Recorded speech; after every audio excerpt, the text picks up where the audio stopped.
Não se esqueça de se inscrever no canal, deixe seu like e ative o sininho. Eu quero lembrar que o objetivo das nossas ministrações aqui, durante esses dias, não é ensinar para você a regra para que você faça o seu primeiro milhão. Não é a versão evangélica do sonho americano, de se conquistar dinheiro, prosperidade financeira e abundância. Não é nada disso.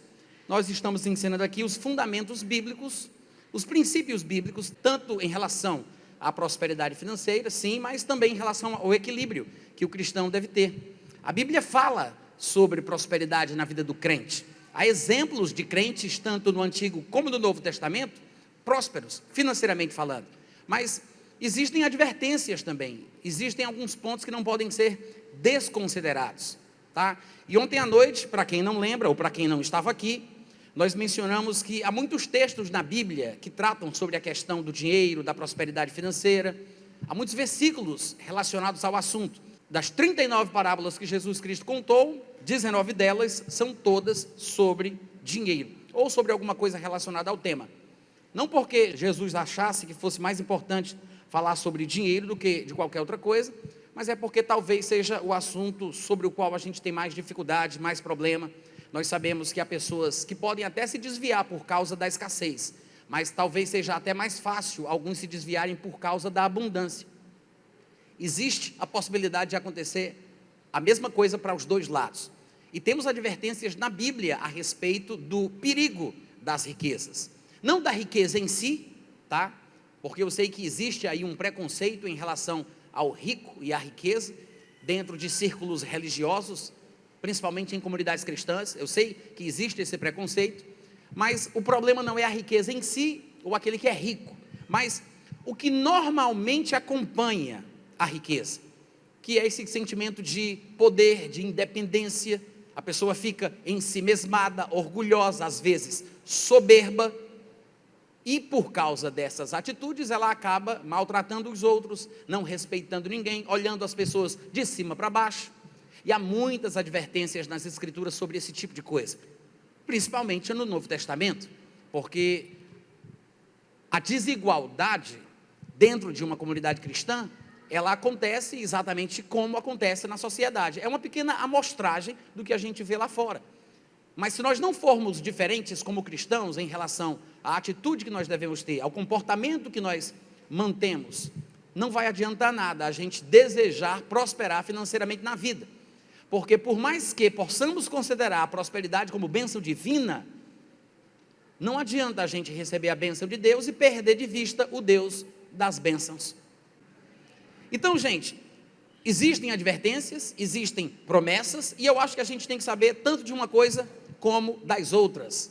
Ontem eu demonstrei aqui, eu sei que alguns de vocês não estiveram presentes, talvez nem sequer tenham visto a ministração que ficou gravada na internet, mas o fato é que antes mesmo da queda, antes mesmo do primeiro pecado que o homem cometeu, a Bíblia fala que Deus já capacitou o homem para ter responsabilidades. Nós mencionamos alguns versículos do livro de Gênesis, como no capítulo 1, versículo 26, 27, 28, Gênesis 2:5, Gênesis 2:15, Gênesis 2:19, todos estes versículos antes do primeiro pecado. E em todos os textos nós vimos claramente Deus colocando nas mãos do homem responsabilidades, dando a ele, atribuindo a ele a tarefa de fazer alguma coisa, cultivar a terra, lavrar o solo, guardar o jardim, dar nome a todos os animais. Ele tinha a responsabilidade de dominar o mundo, sujeitar a terra, por ter sido feito uma duplicata em espécie da categoria do próprio Deus.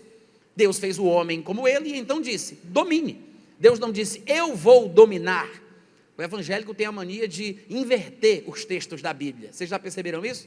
De vez em quando a gente encontra alguém que diz, Deus vai fazer isso através de mim, Deus vai dominar a minha vida, Deus... Mas se você parar para pensar, você vai ver que Deus nunca quis dominar ninguém. Não é da vontade de Deus e nem da sua natureza. Eu sei que tem pentecostais que pensam que quando estão fluindo nos dons, estão debaixo de um transe evangélico, que pensam que Deus está possuindo elas naquele momento. Há até quem falseia a sua voz para dizer que o Espírito Santo baixou. Quantos estão me ouvindo? Mas irmãos, esse não é o plano real, e não há testemunho bíblico que confirme a ideia de que Deus quer controlar os seus filhos, ou controlar o crente. Desde o começo, lá do livro de Gênesis, sempre houve a intenção de Deus de que houvesse uma parceria. Nós vimos, por exemplo, que não havia ainda planta da terra, porque Deus não tinha feito a sua parte, e não tinha homem para fazer a parte dele. Deus mandaria a chuva, mas o homem tinha que trabalhar o solo. Amém, gente?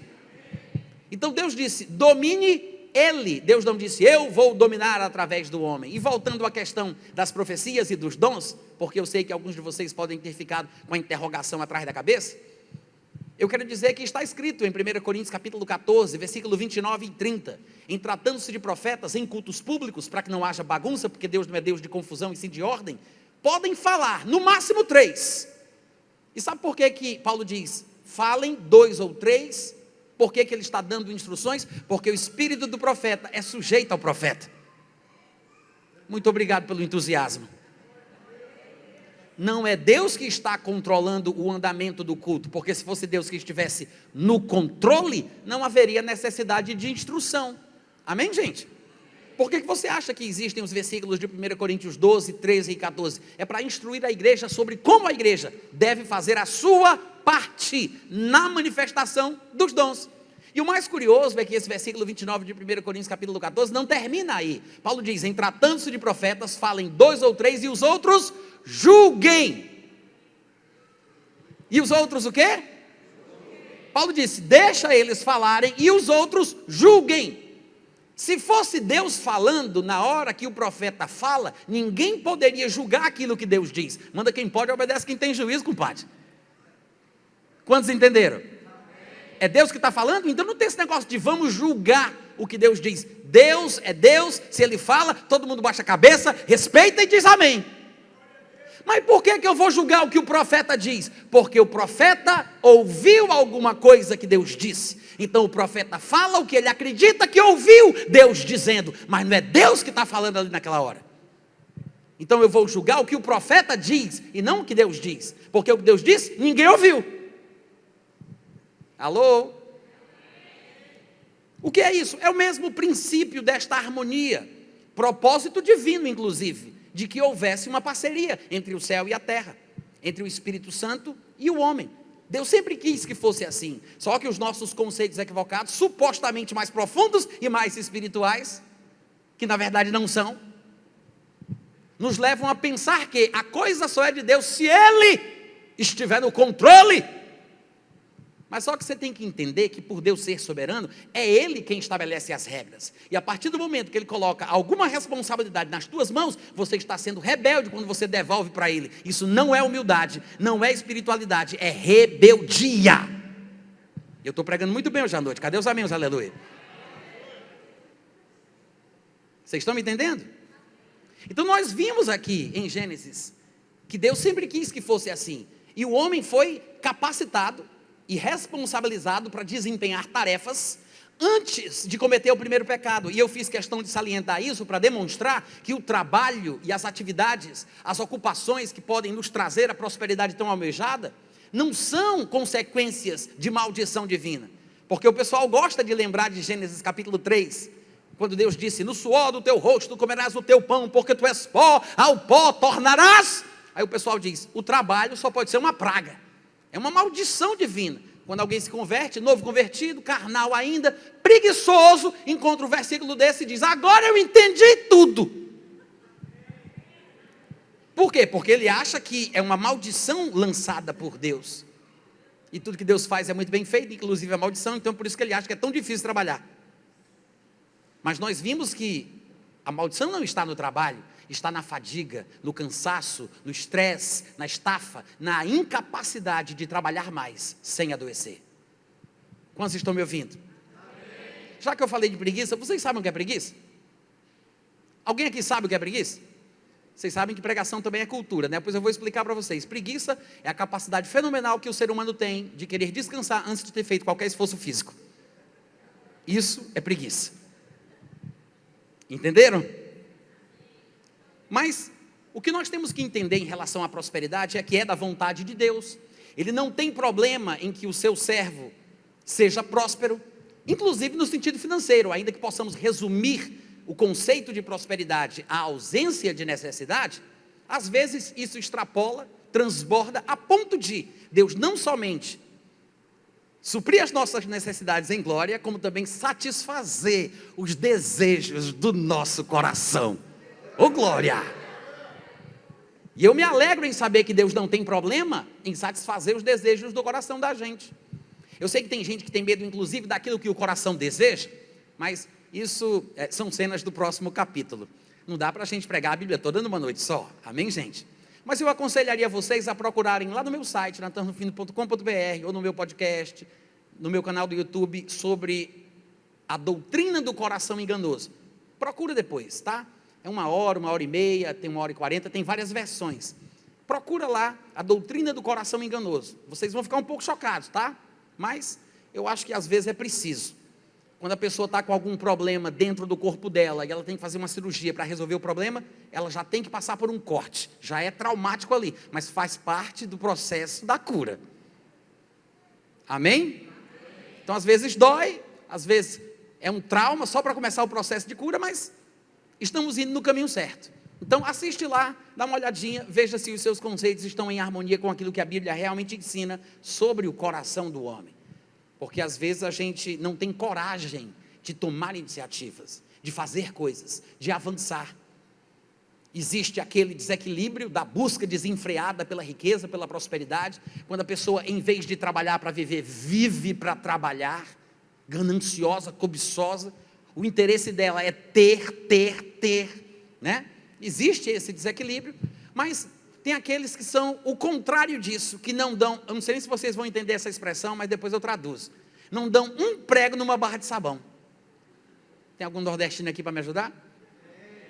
Vocês sabem o que é isso? Aqui em cima vocês sabem também? Não dá um prego. Os sudestinos, quando me ouvem falando isso, eles não entendem quase nada. Às vezes a gente tem que traduzir. O pessoal lá do Rio de Janeiro, de São Paulo, Minas Gerais. Mas não dar um prego numa barra de sabão é a mesma coisa de a pessoa ficar morta dentro das calças. Sabe a capacidade fenomenal de querer descansar antes de fazer esforço físico? Preguiça. A pessoa não faz nada. Ela tem medo, inclusive, de Deus, porque ela pensa que pode sair da vontade dele se ela fizer o que Deus não queria que ela quisesse. Sabe aquela pessoa vulnerável que tem medo de tudo, que sente o cheiro da bênção para tudo que é lado, mas não sabe onde é que morde, igual o cachorro cego dentro do açougue? Perdida, com medo, fraca e vulnerável. Tem medo de tudo. Ah, mas eu posso sair da vontade de Deus, eu posso fazer uma coisa que Deus não quer. Ah, mas se não for da vontade de Deus, eu não quero ir por aqui, não quero ir por ali, eu quero que Deus fale comigo, estou esperando em Deus. E se Deus estiver esperando justamente por você? Oi, só um teste de experiência. Se Deus estiver esperando por você, ah, mas se papai me ama, ele vai me carregar nos braços. Depende. Quantos anos você tem, querido? Porque tem tempo para carregar nos braços. Tem a fase, né? Claro que um pai vai carregar o filho nos braços quando ele precisa disso. Mas chega um momento que o pai tem um pingo de juízo, ele vai soltar o menino no chão e vai dizer, agora vem pro papai. E o menino vai ter que andar com as próprias pernas. Ele vai se aproximar do pai, vai fortalecer a musculatura. Todo mundo se alegra em ver a evolução e o crescimento dos seus filhos. Carregar um filho nos braços só porque eu amo ele, mesmo que ele tenha 35 anos de idade, é ridículo. É ridículo. Mas tem gente que se escora nisso. Ah, eu não vou fazer isso não, porque eu estou esperando em Deus, estou nos braços do pai. Com medo, fraco, covarde, vulnerável, inseguro. Isso, fica sorrindo, olhando para frente, ninguém vai desconfiar que eu estou falando contigo. E às vezes a gente despreza. Então você vê que há pontos de desequilíbrio, tanto para um lado quanto para o outro. Aqueles que vão longe demais e se perdem nesse afã pela prosperidade financeira e pela riqueza, inclusive dentro da igreja, no desenvolvimento de doutrinas, de teologias, que se baseiam em textos que vão além do que é saudável. Porque a pessoa que pensa que a piedade é fonte de lucro, é infatuada. Isso é palavra de Paulo, não fui eu que disse não. É Paulo quem diz isso lá em 1 Timóteo capítulo 6. Ele diz, aquele que pensa que a piedade é fonte de lucro, é infatuado, não entende é de nada, ele está perdido. A mente dele está corrompida, ele não compreende o princípio bíblico da prosperidade financeira, mesmo na vida cristã e mesmo no ministério cristão. Eu tenho a previsão de compartilhar com vocês aqui a vida financeira de Jesus Cristo, mostrando como ele cria na prosperidade financeira, mas ele também tinha um propósito com aquele dinheiro que haveria de entrar, que não era exclusivamente 100% para gastar no ministério ou na evangelização dos perdidos. O dinheiro serve para evangelizar, mas também é útil para manter a nossa própria vida.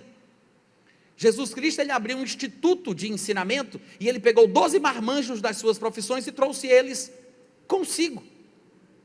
Aqueles homens ficaram com Jesus 3 anos e meio no IBPJ, no Instituto Bíblico aos pés de Jesus. E era Jesus quem bancava tudo, só para deixar isso aqui bem claro, tá? E você pensa que Jesus não tinha dinheiro para suprir as necessidades dele? Tinha demais, de sobra, ele tinha de sobra. Só que às vezes a gente ou vai para um lado da estrada, ou vai para o outro, ou se desequilibra para cá, ou se desequilibra para lá. Tem aqueles que acham que o crente bom é aquele que é pobre, e tem um crente que acha que aquele crente que é abençoado é o que é milionário. Se o crente for milionário, é porque ele anda em comunhão com Deus. Se ele for pobre, então é porque ele perdeu a bênção. Aí tem os outros que acham que o crente verdadeiro é aquele que faz voto de pobreza, porque o dinheiro desvia a pessoa da vontade do Pai. Não é assim, gente. Não é assim, tá? Nem muito, nem tão pouco, nem lá e nem low. A gente tem que aprender a manter o equilíbrio. A Bíblia é um livro de equilíbrios. Eu não me canso de repetir isso. Às vezes eu acho que as pessoas não entendem. Mas a Bíblia é um livro de equilíbrios, inclusive na área financeira. Porque se você parar para pensar, você vai ver várias frases que nós conhecemos bem, que são populares, que dão uma ideia de equilíbrio. O próprio Jesus disse, por exemplo, sejam mansos como as pombas, prudentes como serpentes.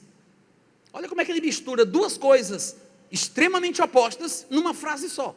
Ele diz, seja manso como uma pomba, mas prudente como uma cobra. Prudente como serpente.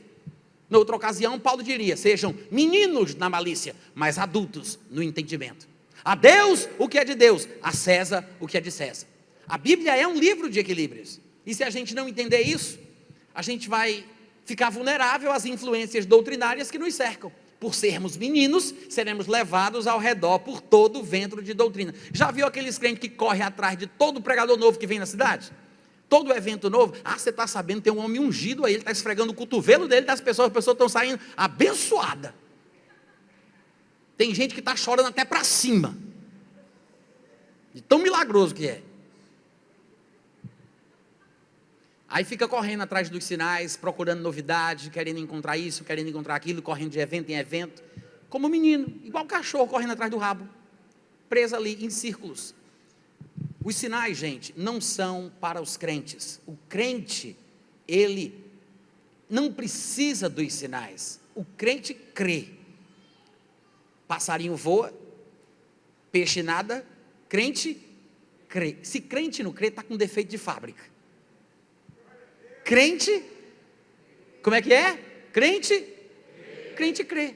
Então você não tem que buscar sinais, ver sinais. Você não precisa de sinais para crescer, para ser um crente melhor, não precisa, até porque a Bíblia diz que os sinais seguirão os crentes, não são os crentes que têm que seguir os sinais, amém?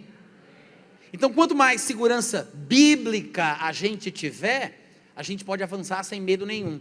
Eu me lembro, por exemplo, de Paulo, e há muitos princípios na Bíblia que poderiam ser mencionados para reforçar essa ideia que eu estou compartilhando aqui com vocês, mas eu me lembro de Paulo, que ele viajou para uma cidade, ou tentou viajar para uma cidade, e a Bíblia diz que o Espírito Santo não permitiu. Sabe o que foi que Paulo fez? Vou para outra. Já foi imediatamente para outro lugar. Aí a Bíblia diz também que o Espírito de Jesus proibiu. Ou seja, 2 vezes seguidas ele tentou ir para certos lugares, o que demonstra que talvez isso fosse um padrão na vida dele, de fazer escolhas, tomar decisões e avançar no propósito que ele tinha no seu coração. Se Deus mandasse ele parar, ele parava, como nós vemos nestes casos lá no livro de Atos. Se Deus não dissesse para ele parar, ele avançava no seu propósito, porque nós podemos ser guiados tanto pelo que Deus diz, como pelo que Deus não diz. Se eu tomo a iniciativa de fazer uma coisa e Deus não diz pare, eu continuo. Eu não preciso ficar esperando ele dizer, vá para ali, vá para lá, vire. Eu não preciso ficar nessa coisa louca desse povo medroso que não faz nada com medo de sair da vontade de Deus. É porque Deus não falou comigo, Deus não me disse nada. Se Ele não disse não, então faz alguma coisa. Avança. É mais fácil guiar um carro em movimento do que parado. Já tentou girar uma direção de um carro parado? É muito mais duro, muito mais pesado. Em movimento é muito mais fácil. Então, se você toma a iniciativa de fazer alguma coisa, não tenha medo de Deus. No máximo, Ele vai te dizer, não faça. Pare com isso, mude a rota. Amém, gente? Mas não seja tão covarde e tão medroso. Eu me lembro que quando Jesus Cristo vinha andando de 3 às 6 da manhã, sobre as águas, na quarta vigília da noite, que fica entre 3 e 6 da manhã, Pedro viu ele vindo, e ele disse, quem és tu, Senhor? Aí Jesus disse, sou eu. Bom, para quem estava pensando que é um fantasma, isso não resolve muita coisa, né? Porque Pedro poderia perguntar, eu quem? Mas sou eu, não tem mais. Aí Pedro diz, Senhor, olha que coisa curiosa, se és tu, manda eu ir. Ô glória! Manda eu ir sobre as águas. Eu fico fazendo esses cacuetes, porque eu sou um bom cearense, diga-se de passagem, mas eu fico pensando que é mais ou menos o mesmo sentimento de muito crente de hoje em dia, sabe, que fica dizendo assim, Deus, manda eu ir, me manda, faz, estende a mão. Aí Jesus respondeu para eles, vem. Alguns de nós, no lugar de Pedro, teríamos dito, hein? Jesus disse, vem. Mas quem? Vem. Pedro desceu do barco. Pedro andou sobre as águas. Pedro foi ter com Jesus. Pedro teve medo. Pedro começou a afundar. Pedro pediu socorro. Aí Jesus repreendeu ele.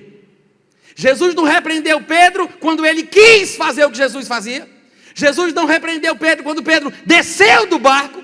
Jesus não repreendeu Pedro quando Pedro andou sobre as águas. Ele repreendeu quando ele afundou de medo. Quer fazer? Faça, mas vá até o fim. Quer fazer? Faça. É basicamente o que a gente percebe ali. E a gente não tem coragem de imaginar isso. A gente não tem coragem de admitir isso. Tanto é que as músicas que nós cantamos nas igrejas revelam a nossa ignorância. Já viu aquela música que se propõe a falar sobre fé, mas que não entende bem essa passagem? É Deus que vai me fazer andar por sobre as águas. Já viu isso? Por quê? Porque a nossa ideia é essa. É Deus que me faz. É Deus isso. É Deus aquilo. E a gente não entende esse princípio que a gente tem falado aqui desde ontem. Se fosse Deus que tivesse feito Pedro andar sobre as águas, então Jesus não teria que repreender Pedro por ele ter afundado. É covardia Deus fazer a pessoa cair e ainda ser repreendida porque foi empurrada. Os calvinistas pensam assim, né? Deus empurra a pessoa do abismo, ela cai, mas a culpa é sua. Alô? Não tem sentido isso, é ridículo. Mas tem muita gente que pensa assim. Aí você diz, tudo bem, Natan, tudo bem, sem discussões, mas você tem que convir que foi Jesus que mandou Pedro andar sobre as águas. Foi Jesus quem disse, vem. Aí talvez tenha sido por isso que ele afundou, né? 3 palavrinhas só, mas ele deu 3 passos e buf. As pessoas que fazem esse tipo de abordagem querem sempre tirar o foco de si, pensando que estão sendo humildes, né? Se diminuindo, dando a glória a Deus, mas não percebem a ignorância que elas têm em relação ao que está escrito. Porque você simplesmente dizer que Pedro só conseguiu andar sobre as águas porque Jesus mandou ele ir, não é suficiente, porque você tem que analisar o texto completo. A única razão pela qual Jesus mandou Pedro andar sobre as águas é porque Pedro mandou ele mandar. Alô? Vocês estão aqui hoje à noite? Pedro mandou ele mandar. Eu sei, Jesus disse vem, mas foi Jesus que disse manda eu ir. Aí Jesus disse vem. Eu acho que nós, é por isso que às vezes uma pregação como essa deixa vocês assim com essa cara de vaca na frente de uma porteira nova. Vocês não sabem o que é isso não, mas eu vou explicar. Isso é uma expressão idiomática americana, tá, gente? Mas para fazer uma graça, eu gosto de dizer o seguinte: uma vaca na frente de uma porteira nova tem expressões idiomáticas de certos idiomas que não tem tradução para outros, né? Se um gringo quisesse entender o que significa pode tirar o seu cavalinho da chuva, quando me der na telha, ninguém vai entender o que significa isso. Chorar o leite derramado, dar murro em ponta de faca, não pode ser interpretado ao pé da letra. Você tem que pegar uma correspondência dinâmica na outra língua e pegar uma expressão idiomática de lá mesmo, que tenha o mesmo significado, o mesmo peso. Eu morei com um americano que costumava dizer isso, ninguém entendia nada, mas eu vou explicar para vocês o que significa ficar como uma vaca na frente de uma porteira nova. Sabe aquela vaquinha que toda vida vai pelo seu caminho para comer o seu pasto? E aí de repente o dono da fazenda inventa de colocar uma cerca e uma porteira mesmo na passagem da bichinha? Ela está indo comer, quando chega ali com aquela novidade, o que é que ela faz? Igual vocês fizeram agora, mexe a cabeçazinha para o lado e faz assim, não entende nada, né? É igual uma vaca na frente de uma porteira nova. Mas as pessoas ficam assim porque não conhecem bem a Bíblia. Conhecem superficialmente, né? Um versículo decorado aqui, um versículo decorado ali, um chavão, um clichê, uma coisa, uma frase, mas cascavear profundamente, esmiuçar o detalhe, perceber a ligação, o desenvolvimento da ideia, a conclusão lógica, eu acho que as pessoas até têm medo disso, têm medo, porque existe uma espécie de inquisição moderna, que vai determinar quem é herético, quem é ortodoxo, e se você fugir da linha um pouquinho, o pessoal te aponta o dedo. Então as pessoas têm medo de defender a Bíblia por causa das suas tradições. Mas fazer isso, nós sabemos, não é uma coisa legal, porque nós estaremos invalidando a própria palavra de Deus, preservando aquilo que é tradição humana.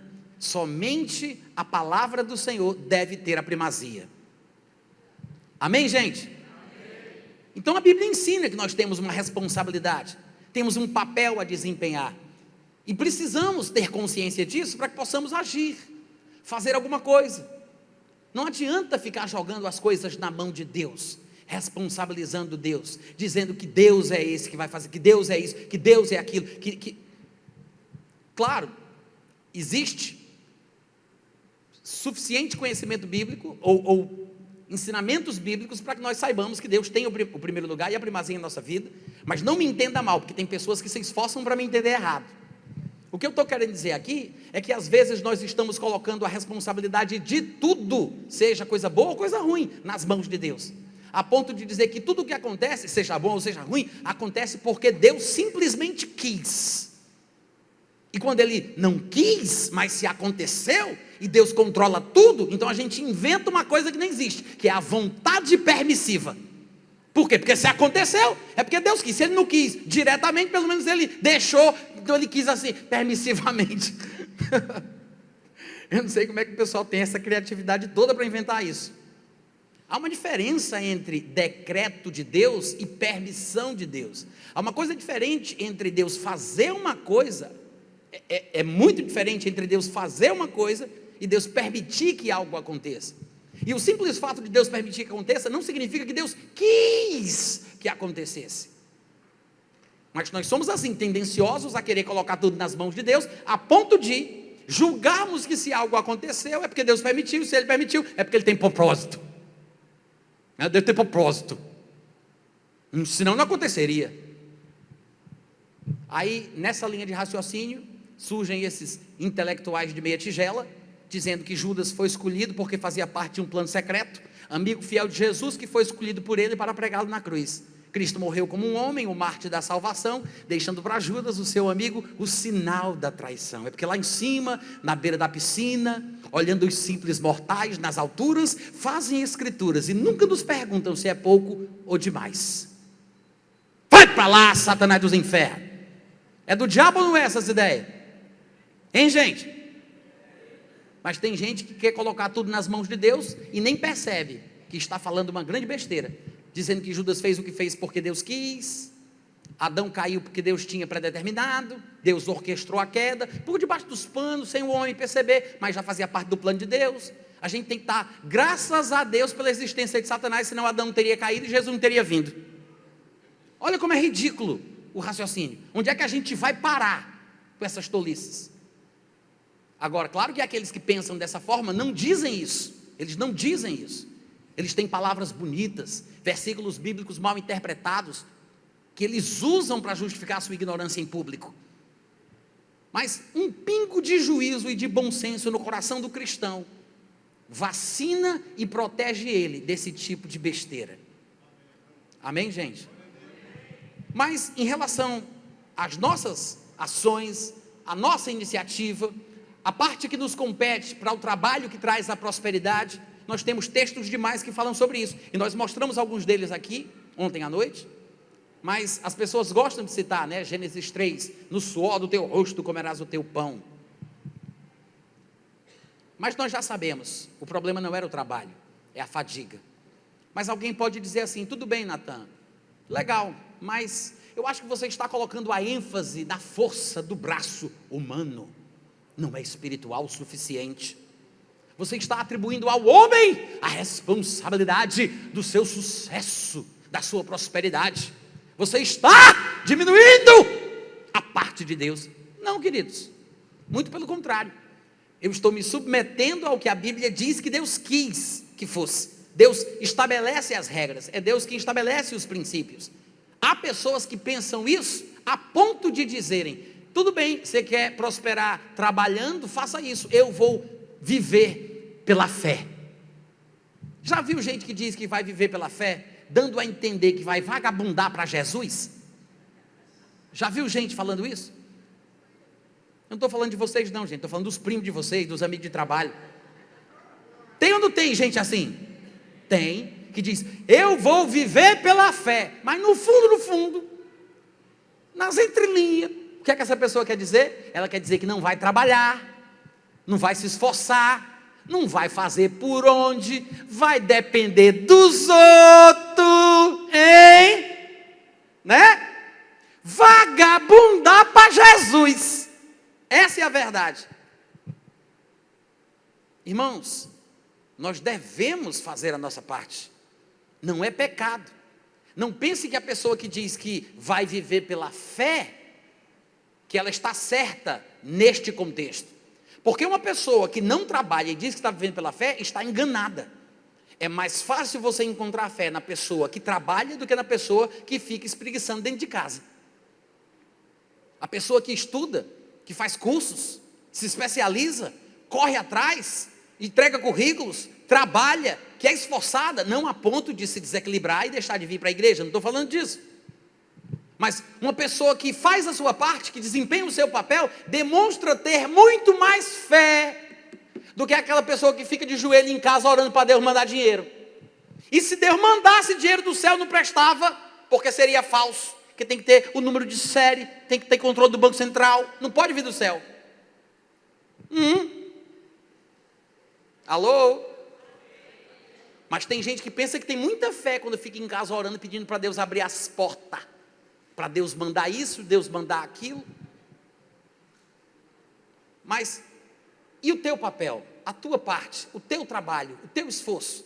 Porque Deus te deu força para você fazer a sua parte. Deus te criou um ser pensante e inteligente, uma duplicata em espécie da categoria do próprio Deus, para que você reflita a glória de Deus por meio das suas ações. E interessante, porque em Tiago capítulo 2, versículo 18, nós temos ali uma retratação da parte de Tiago, disso que nós estamos conversando aqui. Ele nos apresenta ali uma história, ele faz uma narrativa que nos explica muito bem isso que nós estamos falando aqui. No versículo 18, ele diz assim, tu tens fé? Eu tenho as obras. Isso é Tiago falando.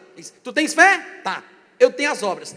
Mostra-me essa tua fé sem obras, que com as minhas obras eu vou te mostrar o que é ter fé. Para quem pensa aqui, ter fé não tem nada a ver com agir, fazer alguma coisa. E eu faço até questão de abrir o contexto com vocês, e gostaria de pedir carinhosamente que vocês abrissem lá em Tiago. Eu quero que vocês vejam com os olhos que a terra há de comer, se Jesus não voltar antes, né? Tiago capítulo 2, abre aí, por gentileza. Tiago 2, a partir do versículo 14. Tiago 2,14. Todo mundo encontrou? Eu li, nesse momento, eu acabei de ler o versículo 18, tá? Mas a gente vai ler o contexto, para que você veja como é interessante o que Tiago está dizendo aqui. E se alguém fosse ler em casa e olhasse o contexto que eu não tivesse citado, poderia pensar que eu estava equivocado na minha interpretação.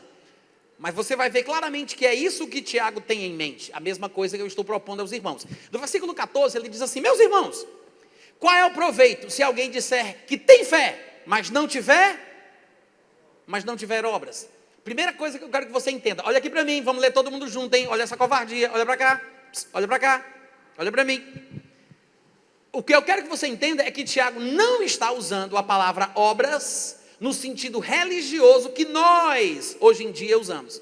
Para a gente, obras significa, nós traduzimos em nossa cabeça, embora não seja esse o significado da palavra em si, nem mesmo aqui no contexto de Tiago, mas nós traduzimos a palavra obras como sinônimo de boas ações, de caridade, da sopa para os pobres, da esmola, fazer o bem. Nós pensamos que isto é o que Tiago está chamando de obras. E fica ainda mais complicado na nossa cabeça, porque logo em seguida ele vai dar um exemplo citando exatamente isso. Pessoas que têm fome e alguém diz: vai com Deus, Deus te abençoe, vai em paz, e não faz nada. Aí nós concluímos que Tiago está falando que obras são boas ações, obras de caridade, dar esmola, dar sopa para os pobres, cuidar de quem não tem muito. Mas não é isso o que ele tem em mente. Obras são apenas ações, porque a fé verdadeira é um ato, tem que ter uma ação correspondente. Quantos estão me ouvindo? Ele não está dizendo que se a pessoa diz que tem fé, mas não é boazinha com os outros, não cuida dos pobres, a fé dele não vale nada. Ele não está dizendo isso. Ele está falando com uma pessoa que diz que tem fé, mas não age de forma correspondente ao que diz que crê, não vale nada. Aí, quando ele diz isso, no versículo 14, meus irmãos, qual é o proveito? Se alguém disser que tem fé, mas não agir, não fizer nada, não tiver obras, não viver de forma compatível com aquilo que diz que crê. Ele diz: pode acaso semelhante fé salvá-lo? Serve para alguma coisa esse tipo de fé? É uma pergunta retórica, todo mundo sabe qual é a resposta. Obviamente que não. Aí ele vai abrir um parênteses para dar um exemplo. O que vem no versículo 15 não é a extensão do que ele acabou de dizer, dando a entender que obras seriam isso, porque é assim que as pessoas interpretam. Mas o que ele está fazendo aqui é dando um exemplo do que ele quer dizer. É como se ele dissesse, por exemplo, se um irmão ou uma irmã estiverem carecidos de roupas, necessitados do alimento cotidiano, e qualquer um de vocês aí disser para ele: vai em paz, aquecei-vos, fartai-vos, sem contudo lhe dar o necessário para o corpo, qual é o proveito dessas palavras bonitas?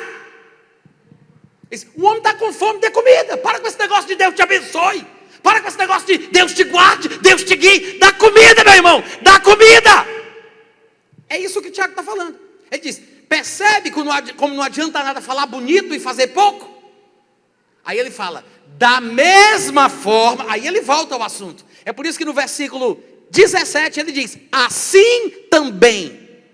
Ou seja, da mesma forma, como no exemplo que ele apresentou, assim também, a fé, se não tiver obras, por si só, é morta. Ele não está dizendo que fazer boas ações, dar o alimento, dar a roupa, dar a comida, dar esmola, são as obras das quais ele quer tratar neste contexto. Ele não está falando isso. Ele está falando sobre ações correspondentes. Ele abre um parênteses, dá um exemplo, mostrando que não adianta nada falar bonito e fazer feio. Aí ele volta ao tema em questão, que é fé e obras. Obras aqui são ações correspondentes. Vocês podem dizer amém? Amém. Que é por isso que ele fala, voltando ao assunto, no versículo 17. Assim também, ou seja, como exemplificado aqui, a fé, se não tiver obras, por si só, está morta. Mas alguém dirá, para retrucar a essa pessoa insistente no erro, mas alguém dirá, tu tens fé e eu tenho obras. Mostra-me essa tua fé sem obras, que eu, com as minhas obras, vou te mostrar a minha fé. Porque a fé, ela é visível. Tem gente que pensa que não dá para saber quem tem fé, né? É uma coisa que só Deus sabe. Por quê? Porque ninguém vê, é invisível. Está escrito em algum lugar na Bíblia que diz que a fé é a convicção de um fato que não dá para ver, é a certeza de uma coisa que eu espero. Só que as pessoas não percebem que não é isso que o versículo está dizendo. A Bíblia diz que a fé é a convicção em fatos que não se veem. Não está dizendo que a fé não dá para ser vista, está dizendo que a fé é a convicção em fatos que não podem ser vistos. Os fatos são invisíveis, mas a convicção dá para ver na cara. Dá para ver na cara. Uma pessoa que tem fé tem um semblante, tem um jeito de falar e um jeito de viver. A fé verdadeira é um ato. Fé sem obra, sem ação, é morta. A fé não é invisível. Dá para ver quem tem fé e quem não tem. Tanto é que a Bíblia mostra claramente em diversos lugares nos evangelhos. Numa ocasião, por exemplo, se não estiver enganado lá em Marcos capítulo 2 ou é o capítulo 9, Jesus estava pregando dentro da casa de Pedro e a Bíblia diz que abriram um lugar no eirado para descer um paralítico. 5 homens de fé parece, 4 amigos e um paralítico. 5 homens de fé, descendo aquele paralítico, no meio onde Jesus estava. Sabe o que a Bíblia diz? A Bíblia diz que Jesus vendo-lhes a fé. Está escrito isso. Vendo-lhes a fé, ele disse ao paralítico. Vendo, porque dá para ver. Lá em Atos capítulo 14, quando Paulo curou aquele paralítico na cidade de Listra, a Bíblia diz que ele ouvia Paulo falar que, fixando nele os olhos e vendo que tinha fé. Está escrito isso. Porque a fé dá para ver. Não é invisível. Ela tem uma voz, ela tem um comportamento, ela tem uma expressão.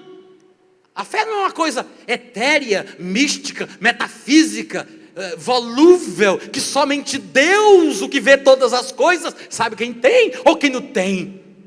Não é isso não, gente. A fé é o produto do conhecimento da palavra de Deus. Você pode pensar que não tem fé, mas eu vou te dizer uma coisa, a Bíblia diz que a fé vem. A fé vem, ela vem por ouvir e ouvir a palavra de Deus. Ela vem. Quanto mais você ouve, mais fé você vai ter. E se você tiver uma fé verdadeira, bíblica, você vai mudar o seu comportamento. As suas ações vão ser diferentes. Você vai sair desse comodismo, desse marasmo, dessa preguiça nojenta e vai fazer alguma coisa. Sem condenação, sem medo de Deus, sem achar que está saindo fora da vontade dele. Você vai estar fazendo o seu papel, porque foi para isso que você foi criado. Amém, irmãos? Aí ele continua, eu vou até ler de novo, versículo 17. Assim também a fé, se não tiver as obras, por si só está morta. Mas alguém dirá, tu tens fé? Eu tenho as obras. Me mostra aí essa tua fé sem as obras que eu quero ver. Agora, eu com as minhas obras vou te mostrar a minha fé. Porque quem crê, age. Amém, gente? Aí ele fala, tá, tu crês tu que Deus é um só, fazes bem, até os demônios também crê, está na mesma categoria. Ele diz, tu crê? Até o demônio acredita. Creem e tremem. Aí ele diz, queres pois ficar certo, ó homem insensato. Isso aqui também serve para as mulheres, tá, gente? Sem acepção de pessoas.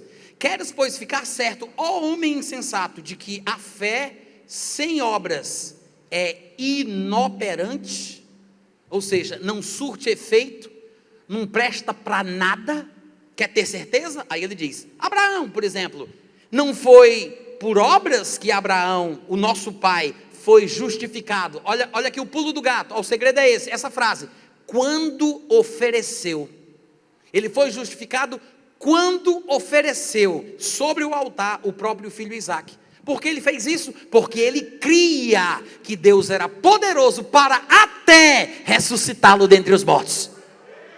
Mas ele fez isso porque cria. Se ele simplesmente cresce sem ação, muito dificilmente a gente ia saber o que aconteceu com Abraão. Porque a justificação de Abraão foi pela fé, mas a fé verdadeira é um ato, é uma ação. É por isso que não tem sentido você dizer, eu creio que Deus vai abrir as portas e ficar dentro de casa esperando que as portas caiam em cima da tua cabeça. Você tem que ir atrás, você tem que fazer por onde? Tem que correr, fazer a sua parte, o seu papel. Amém, gente?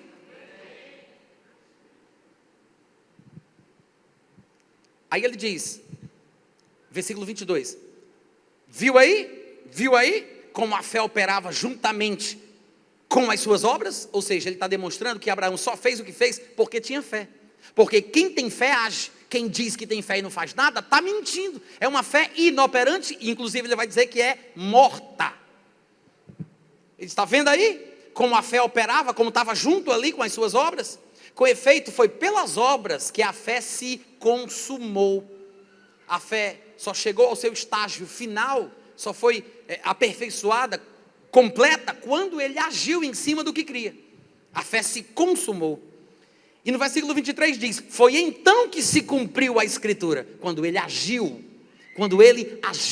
foi então que se cumpriu a escritura que diz, Abraão creu em Deus, e isso lhe foi imputado por justiça. Agora como é que a gente sabe que ele creu? Porque a gente sabe o que ele fez.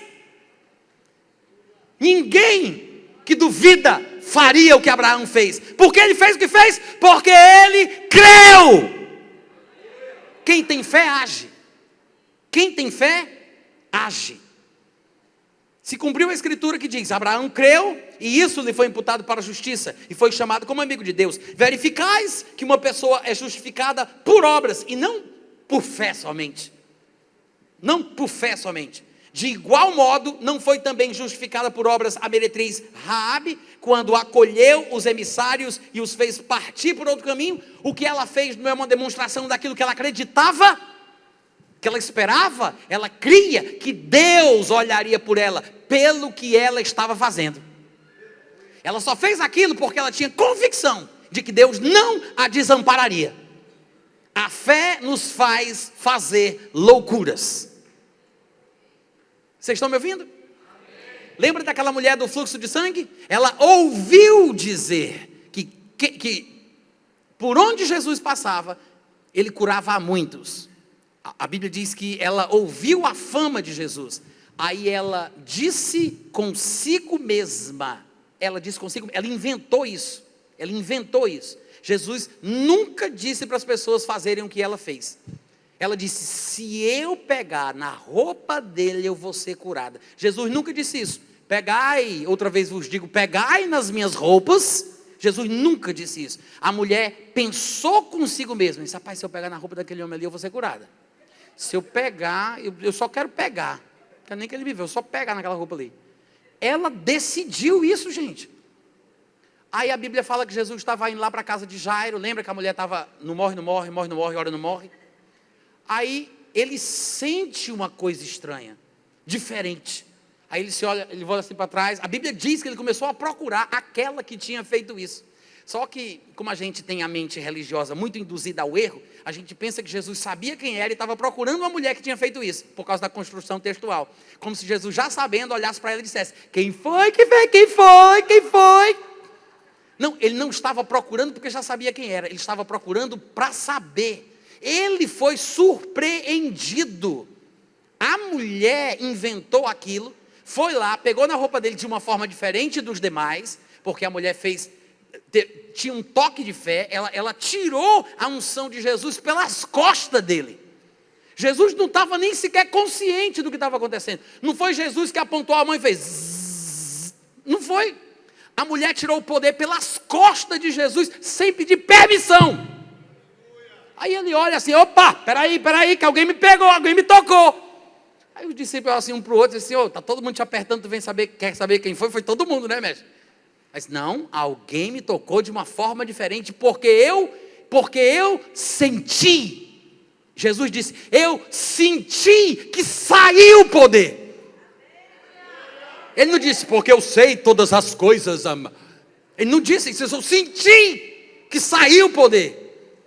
Aí a mulher, com medo, sabendo o que tinha acontecido, ela disse, Senhor, fui eu. Desculpa, eu não sabia, tinha que preencher o formulário. Fui eu. Aí o que foi que Jesus disse para ela? A tua fé. Glória! A tua fé te salvou, te curou.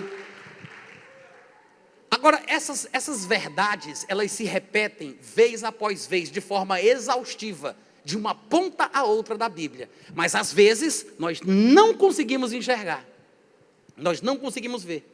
E aqui está Tiago tentando convencer aquele a quem ele chama de insensato, de que a fé verdadeira, que funciona, que opera, é aquela que tem ações correspondentes. Você tem que falar da forma certa, você tem que agir da forma certa. E quando eu digo isso, não é para você imitar o comportamento de quem tem fé, tá? Alguém poderia ouvir uma mensagem como essa e sair feito doido dizendo: eu gostei demais da pregação do irmão Natan. Então, se eu estou crendo que eu vou receber a minha cura, eu vou parar de tomar remédio. A pessoa para de tomar remédio e morre. Depois a culpa é de quem? Minha? Mas veja que eu não disse isso. Uma coisa é a pessoa ter fé e agir com base na fé que tem. Outra coisa é a pessoa querer imitar o comportamento de quem crê. Se a pessoa crê, ela vai por onde? Então, se é para eu ter fé, então eu vou fazer isso como se eu estivesse crendo. Não funciona não. Vai nessa que você se lasca. Está me ouvindo? Não é assim. Por que tem muita gente que não está recebendo a bênção? Por que tem muita gente que está sofrendo desnecessariamente, morrendo inclusive, pensando que está agindo em fé? Porque quer imitar o comportamento de quem crê.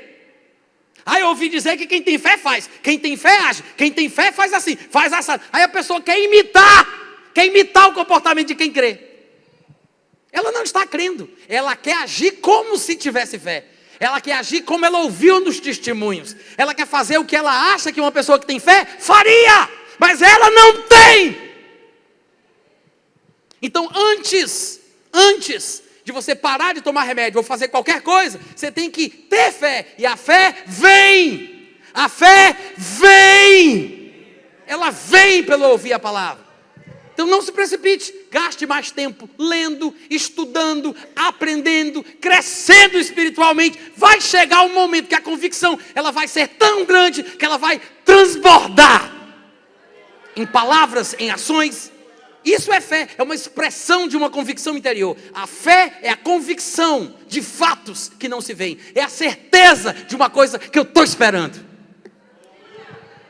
Mas você não pode colocar o carro na frente dos bois e tentar agir como se estivesse imitando o comportamento de quem crê. Como vocês estão entendendo a diferença? Amém, irmãos? E aí Tiago, falando sobre isso, ele diz, versículo 24: verificais que uma pessoa é justificada por obras, não por fé somente. De igual modo, não foi também justificada por obras a meretriz Raabe quando a acolheu? Assim, quando Abraão ofereceu, ele foi justificado. Da mesma forma, Raabe, quando acolheu, ou seja, quando houve uma ação correspondente ao que cada um cria. Quando acolheu os emissários e os fez partir por outro caminho, aí no versículo 26 ele fala: porque assim como o corpo é morto, porque assim como o corpo sem espírito é morto, assim também a fé sem obras é morta. A fé está lá, mas está morta. Assim como o corpo está ali no caixão, mas está morto. Ninguém pode dizer que não tem um corpo. Tem, mas está morto. Ninguém pode dizer que não tem fé. Às vezes tem, mas está morta. Não tem futuro. Não tem proveito. O corpo sem o espírito está morto. E a fé sem obras está morta. A gente pode até dizer, com base nessa comparação que Tiago faz, que as ações são o espírito da fé. Vocês me ouviram? As ações, a iniciativa, o agir em si, isso é o espírito da fé. Eu me lembro daquilo que Paulo disse lá em 2 Coríntios capítulo 4, versículo 13. Ele disse: olha, nós, porém, temos o mesmo espírito da fé. Como está escrito? Eu criei, por isso eu falei. Esse é o espírito da fé. Ações correspondentes. A fé verdadeira, ela tem que ser um ato. Ela tem expressão. Irmãos, hoje em dia eu sei que muitas pessoas têm aprendido mais sobre fé, graças a Deus. E elas têm desenvolvido o costume de confessar as Escrituras, de falar os textos da Bíblia. Mas às vezes cometem o equívoco de pensar que por repetirem uma verdade bíblica, aquilo vai acontecer como que por passe de mágica. como se fosse uma espécie de coelho evangélico, um pé de coelho evangélico. Em nome de Jesus, amém. Em nome de Jesus, em nome de Jesus, em nome de Jesus, amém. Em nome de Jesus. Opa, deu certo, né? Joga os versículos para cima para ver se algum deles engancha. Não é assim. A confissão que se faz dos textos da Bíblia não vão funcionar para você só por causa da repetição. Tem muita gente que tem aprendido sobre fé que se confunde nisso, achando que tem que ficar falando a palavra, para ver se aquilo funciona, como se fosse para pegar no tranco. Aí você vai me dizer, Natan, você está recriminando a confissão da palavra? De forma nenhuma. Até porque a Bíblia diz que a fé vem pelo ouvir, não tem boca mais próxima dos seus ouvidos do que a sua própria. Foi profundo, ninguém entendeu, né? Quanto mais você fala a palavra, mais você ouve. Quanto mais você ouve, mais a fé vem. Porque a fé é o que, gente? Ela vem pelo ouvir a palavra. Não tem boca mais próxima dos seus ouvidos do que a sua própria. Quanto mais você fala a palavra, quanto mais você confessa os textos da Bíblia, melhor para você, porque você ouve mais, você vai crescendo em convicção. Mas não é a repetição que vai fazer com que aconteça. O milagre não está na sua perseverança em repetir. Não é isso. Ah, mas eu tenho que confessar a verdade. Depende. Porque existem situações que você tem que ser honesto e admitir a verdade dos fatos. Tem muita gente que pensa que ter fé é mentir. Ah, você está doente? Não, não estou doente, eu não estou doente. Mas a pessoa está doente, mas não quer dizer que está doente porque acha que é uma confissão negativa. Mas isso não é fé, isso é mentira. Ouviu o que eu falei? A Bíblia diz que a fé chama as coisas que não são como se fossem. Não é o contrário, chamar as coisas que são como se não fosse. Você vai trazer à realidade aquilo que não está presente. Você não vai negar a realidade presente por uma que você quer alcançar. Então fé não é mentir. Você pode reconhecer os fatos. A única razão pela qual você precisa fortalecer a sua fé para receber a cura é porque você está doente. Quantos estão entendendo? É por isso que lá em Tiago está escrito, está alguém dentre vós doente? Pode ser que não esteja, mas se tiver, a Bíblia diz, chama os presbíteros da igreja, faça uma oração sobre ele, a oração da fé salvará o enfermo. Tem que haver uma ação, né? Mas negar os fatos não adianta nada. Então, gente, eu queria que vocês entendessem de uma vez por todas, e eu sei que talvez não seja nem suficiente a gente passar aqui 2h30, como foi combinado para hoje à noite. É brincadeira. Vocês ficam tão sérios que até eu me assusto. Mas eu sei que às vezes nem é suficiente a gente passar um tempão falando, repetindo, batendo na mesma tecla, né? Fazendo essas piruetas todas, chamando a atenção de vocês. Às vezes o pessoal deixa aquilo, entra por um ouvido e sai pelo outro. A pessoa está tão amarrada nas tradições cristãs às quais ela se apegou, que ela não larga o osso. É por isso que é tão difícil para algumas pessoas, leva mais tempo. Tem gente que está na igreja há tanto tempo, mas até hoje ela continua exatamente do mesmo jeito. Porque não é porque você ouve muito a pregação da verdade que aquilo vai te transformar. Porque se a sua atitude em relação àquilo que está sendo dito não for a atitude correta, você pode ouvir aquilo 20, 30, 50 vezes. Porque a atitude errada transforma aquilo que você ouve em nada. 50 vezes nada é nada, 100 vezes nada é nada, 200 vezes nada, continua sendo nada. Então, às vezes o problema não é porque o pregador não prega direito. Às vezes não é porque o pastor não tem conhecimento, é porque a gente é que é duro de coração. Nós é que somos obstinados em querer manter aquilo que nos faz nos sentirmos confortáveis. Eu estou confortável aqui com essa doutrininha aqui, com esse pensamento aqui, com essas ideiazinhas aqui, eu estou aqui no meu curralzinho, eu prefiro ficar aqui. E aí a gente perde a bênção do desafio, que é a palavra de Deus às vezes, em situações como essa, em cultos como esse, ministrações como essa, em desafios que o Senhor nos coloca pelo Espírito Santo. Irmãos, a Bíblia diz lá no Salmo 113, versículo 7 e versículo 8, que Deus é aquele que ergue do pó, que ergue do monturo o necessitado e o faz se sentar com os príncipes. Mas não pense que isso é da noite para o dia. É um processo de transformação, de melhoramento, de desenvolvimento, de lapidação. Em relação à questão financeira, uma pessoa que sai do mundo das drogas, da maconha, da esquizofrenia, seja lá o que for, uma pessoa dessa, para chegar numa posição privilegiada, confortável e favorável, ela vai demandar esforço, ela vai ter que se esforçar. Imagina uma pessoa que desce uma ladeira por 200 metros. Depois, quando cai a ficha que ela está no caminho errado, ela vai ter que voltar tudinho. Ela vai ter que voltar o que ela desceu. Do mesmo jeito que ela levou o tempo para chegar lá, ela vai levar um tempo para voltar para cá. Então, é um processo milagroso, mas é um processo. Então, o que eu aconselharia a vocês é, esqueçam as respostas fáceis. Esqueçam esse negócio de quem tem 1000 vem cá para frente, quem dá 10 vai lá para trás. Pensando que é porque você dá muito que você vai ter muito. Porque tem gente que se baseia nesse tipo de promessa, né? Traga o seu tudo, traga o seu dinheiro, traga a sua oferta, dê muito que Deus vai te abençoar.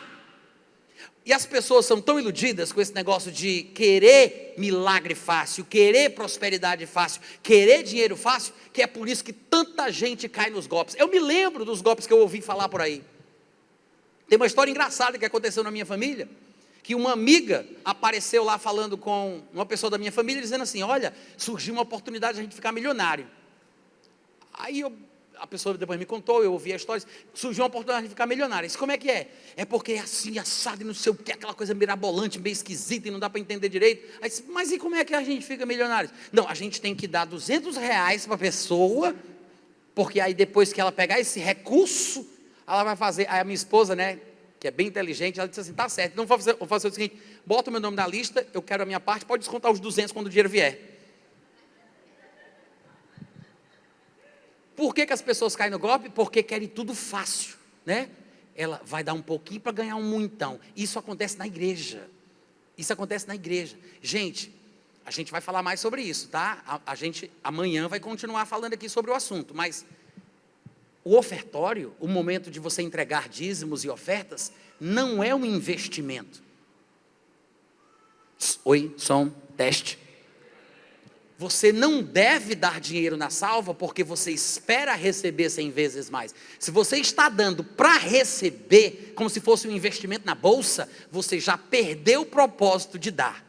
Porque quando a Bíblia diz bem-aventurado, mais bem-aventurado é aquele que dá do que aquele que recebe, é porque isso tem um significado. Está falando sobre liberalidade, sobre generosidade, sobre querer abençoar. E não dá para ter a bênção. Porque tem gente que só dá porque o pastor garantiu que vai voltar 100 vezes mais. Porque se não tiver garantia, ele não vai dar. Vocês estão me ouvindo? Deus tira o pobre do monturo, faz ele se sentar com os príncipes, mas tem um processo. Vem amanhã e você vai descobrir esse processo aqui em nome de Jesus. Deus abençoe e obrigado pelo carinho.